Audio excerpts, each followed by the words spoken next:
Oke, dalam beberapa dekade terakhir ini ada banyak persamaan tentang konsep cerita di tiap serial kultur Jepang. Ini semua bersumber dalam legenda dan mitologi di negaranya itu. Nah, dikisahkan di anime sendiri, kita pasti mengenal berbagai macam jenis pohon yang dianggap sangat suci itu, sakral dan juga penuh akan kekuatan magis.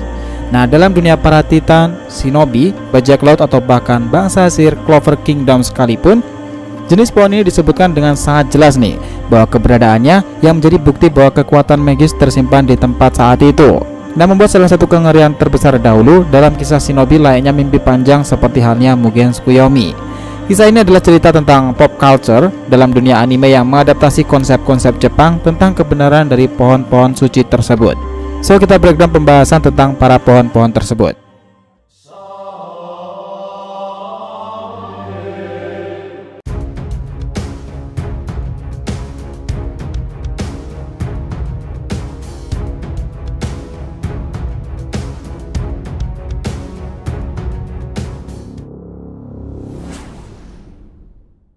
Hai guys, welcome back to the RTV channel. Nah, kali ini kita akan membahas mengenai beberapa pohon suci dan penuh kekuatan magis itu dalam tiap anime populer sekarang ini. Oke, biar nggak salah persepsi, silahkan tonton sampai akhir ya. Nah, tahu kan dalam setiap anime populer semacam dunia shinobi, dunia para titan, dan dunia bajak laut atau bahkan dunia para sihir sekalipun, terdapat berbagai pohon yang dianggap sangat suci dan diagung-agungkan. Ini memang terbilang wajar sih dalam ceritanya karena keberadaan pohon itu sebagai penghubung kisah dalam jalan ceritanya sendiri. Namun yang menarik, kisah aslinya juga banyak terdengar jauh karena mereka sudah layaknya sebagai sebuah legenda.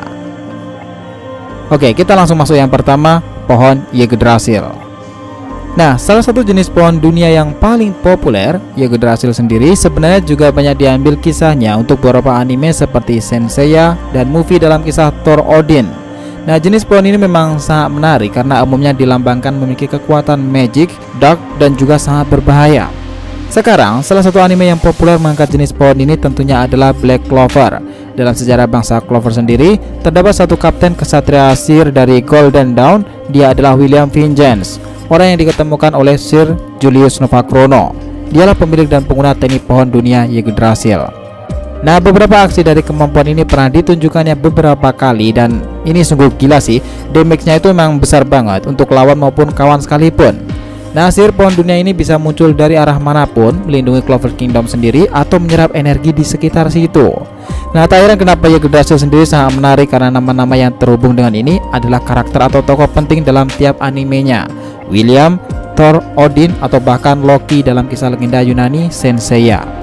Oke, kita masuk berikutnya yang kedua, itu adalah pohon Adam. Nah, dikisahkan dalam dunia bajak laut sendiri ada sesuatu yang menarik tentang bahan baku pembuatan kapal milik Raja Bajak Laut Goldie Roger dan juga Thousand Sunny milik kru Mugiwara itu, ya mereka adalah memiliki satu kesamaan jika keduanya dibuat menggunakan pohon legendaris Adam. Nah, sebuah pohon yang dianggap sangat suci, kuat, dan sangat langka. Dalam kisah bajak laut sendiri, para pengguna pohon ini bukanlah orang sembarangan karena Luffy dan kelompoknya bakal menjadi penerus dari Goldie Roger dan para krunya dalam lanjutan petualangan dari Oro Jackson sendiri. Sedikit gambaran nih bahwa pohon Adam adalah jenis kayu terkuat dengan kualitas tertinggi yang diketemukan oleh dunia bajak laut. Karena langkanya jenis pohon ini, harganya itu dianggap sangat gila dan terkadang dijual dalam pasar gelap karena nilainya yang tidak main-main besarnya. Saat itu Franky berhasil membelinya beberapa buah seharga 200 juta berry dan itu adalah salah satu nilai yang sangat fantastis. Nah, konon peperangan hebat dahulu terjadi di dekat tumbuhnya pohon Adam. Para masyarakat dan para pemburu sudah pada lenyap, tetapi mereka kembali berdatangan di dekat pohon raksasa itu yang masih hidup dan masih tersisa satu-satunya yang tetap utuh. Pohon itu bernama pohon Adam. Oke, next, berikutnya kita masuk ke pohon yang ketiga, itu adalah pohon Ymir. Ini kita sebut sebagai pohon Ymir aja lah, karena penyebutan pastinya juga kurang tahu, tetapi ini memang bersumber seperti itu. Dalam dunia Titan sendiri yang ganas dan mengerikan itu, dahulu kala nenek moyang para Titan, Ymir Freeze, berlari dalam sebuah hutan karena dikejar oleh para pengawal. Ymir berlari sampai akhirnya ia melihat pohon besar dan ia masuk lalu bersembunyi di sana. Tetapi sesuatu di luar dugaan akhirnya terjadi nih. Nah, Ymir Freeze malah mendapati kekuatan dari raksasa itu. Nah, itu adalah sebuah parasit yang sama digunakan Eren saat ramblingnya dahulu itu. Di sana memang digambarkan seperti Ymir yang terjatuh ke dalam air itu mendapati dirinya bersentuhan dengan sebuah roh yang mirip seperti parasit.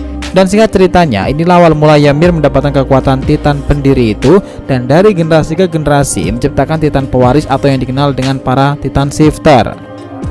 Nah, pohon Ymir sendiri memang berperan besar dalam sebagian cerita Attack on Titan. Cerita tentang kemagisan pohon itu tergambarkan tentang amukan Eren ketika ia mendapati Ymir dalam dunia pet itu, lalu setelah ia mengambil pilihan untuk melakukan rumbling. Oke, yang terakhir nih, yang keempat itu adalah pohon Shinju. Nah, inilah salah satu yang paling fenomenal dan sangat populer dalam dunia rakyat Jepang sendiri, pohon Shinju. Dalam kisah dunia shinobi, pohon Shinju itu memainkan peran yang sangat krusial dalam pengembangan cerita. Ini sama seperti cerita rakyat Jepang seperti Momotaro, Kintaro, dan Urashima Taro. Dan kita tahu nih bahwa Shinju sendiri adalah jenis pohon yang ditanam oleh bangsa langit Otsutsuki yang turun ke bumi waktu itu. Mereka bagaikan alien parasit yang menanam dan menyerap cakra dalam tiap planet. Sampai momen Shinju bisa berubah, mereka akan mengambil buah itu menyerahkan ke ketua Otsutsuki atau memakannya sendiri seperti kasus Kaguya. Nah, tapi yang menarik nih, pohon Shinju sendiri itu memiliki beberapa dampak dan keterkaitan yang sangat mengerikan. Satu adalah Jubi.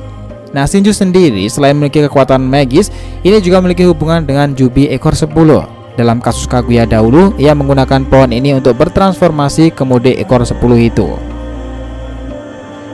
Kedua adalah Mugen Tsukuyomi. Ini mungkin salah satu momok mengerikan juga dalam sejarah mimpi panjang, dunia ilusi tak terbatas dalam sinar cahaya bulan. Mugen Tsukuyomi sendiri kemampuan ini akan terjadi dan tercipta melalui perantara pohon suci tersebut. Bahkan Mugen Tsukuyomi ini bisa menggunakan untuk menyegel manusia dalam sebuah kepompong dan menjadikan mereka gabungan dalam anggota Zetsu putih pada nantinya. Dan ketiga itu adalah menyerap cakra. Kita tahu nih bahwa konsep awal Shinju adalah mengambil cakra dalam tiap planet. Jadi normalnya seseorang yang memiliki cakra besar, Shinju akan langsung tahu dan mengejarnya. Nah, ini pernah terjadi kepada Naruto dan Killer Bee yang mereka alami dahulu. Jika tidak karena diselamatkan Sarutobi, Naruto mungkin sudah dibungkus oleh Shinju saat itu. Tetapi sekarang di era Boruto sendiri, keberadaan Shinju itu malah muncul kembali. Ancaman kengerian pohon dan dampaknya sudah mulai menghantui para veteran dan shinobi baru nih.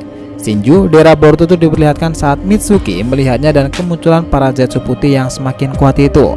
Nah, di samping itu dalam dimensi Otsutsuki, Momoshiki dan Kinshiki dahulu juga sempat beberapa kali ditampilkan dalam banyaknya pohon Shinju yang menjulang tinggi itu. Dan sekarang pun nih, Jigen, sang pemimpin kara atau si Ishiki ini juga telah menyiapkan dan menunggu buah dari pohon Shinju untuk segera mekar itu. Nah, salah satu misinya adalah membuat Boruto menjadi mangsa sekaligus nutrisi dari Jubi sendiri.